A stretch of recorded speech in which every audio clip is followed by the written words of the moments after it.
What if you took the farming sim elements of Stardew Valley and combined them with the nostalgia of older Pokemon games? Then you'd get Moonstone Island. Never heard of Moonstone Island? Here's what the Steam synopsis has to say. Moonstone Island is a creature collecting life sim set up in an open world with 100 islands to explore. Make friends, brew potions, collect spirits, and test your strength in card-based encounters to complete your alchemy training. Following your village's tradition, you must move to an island in the sky to complete your alchemy training.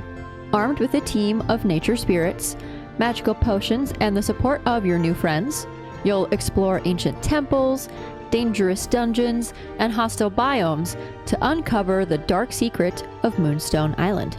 So you'll start off the game picking your starter spirit. Sound familiar? You'll then learn from your parents how to farm and take care of your spirits and also tame other spirits. You'll then travel to a brand new island where you'll forage, farm, explore the mines, fight in the dungeons, collect spirits, and even more. Now, I personally actually didn't really play a whole lot of Pokemon growing up.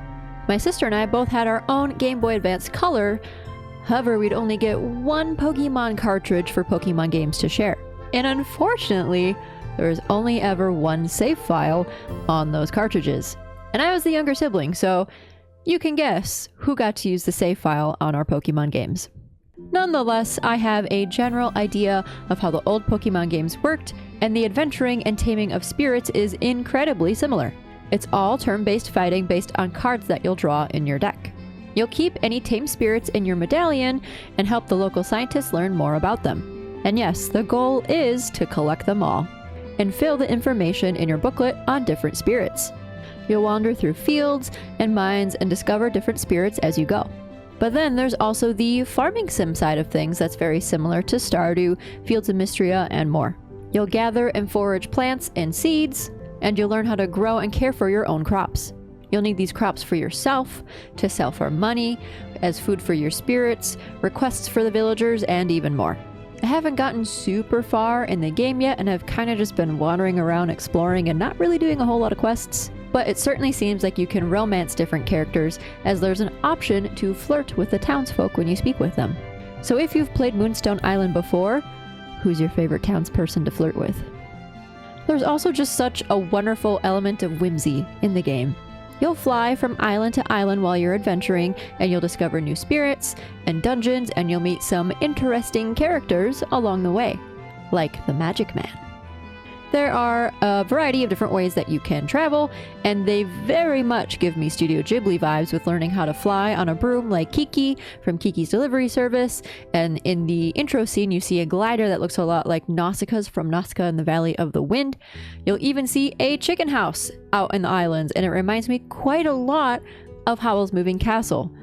Again, I haven't played a ton yet, but I wouldn't be surprised if there's more little Studio Ghibli nuggets within the game and more fun little whimsical things as such.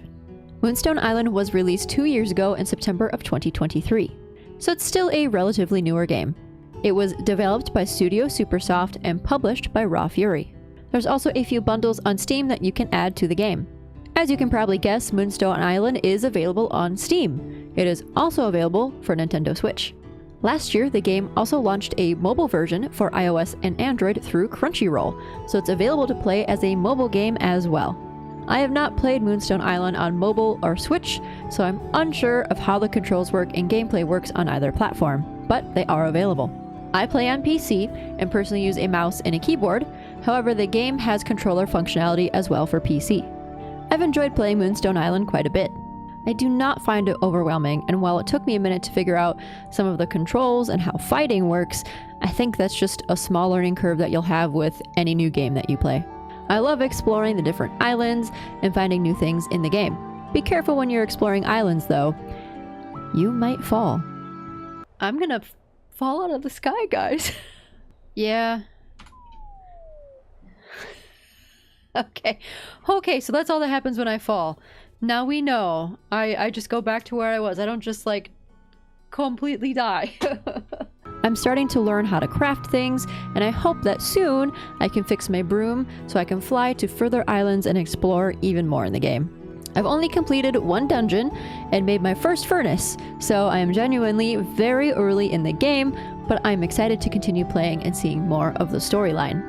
It's cute, it's cozy, it's whimsical, and I love it.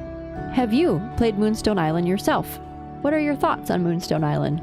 Feel free to leave them in the comments below. If you enjoyed this video, please be sure to like, comment, and subscribe. Keep up with me on all of my social media channels. I'm TheAnimeAthlete everywhere. TikTok, Instagram, Blue Sky, you name it. Join the Discord to ask any questions that may not have been answered in this video. Get behind the scenes content, early access to videos, and more on my Patreon, and come play Stardew, Moonstone Island, and other cozy games with me live on Twitch and also on YouTube. Thanks so much for watching. Have a good rest of your night.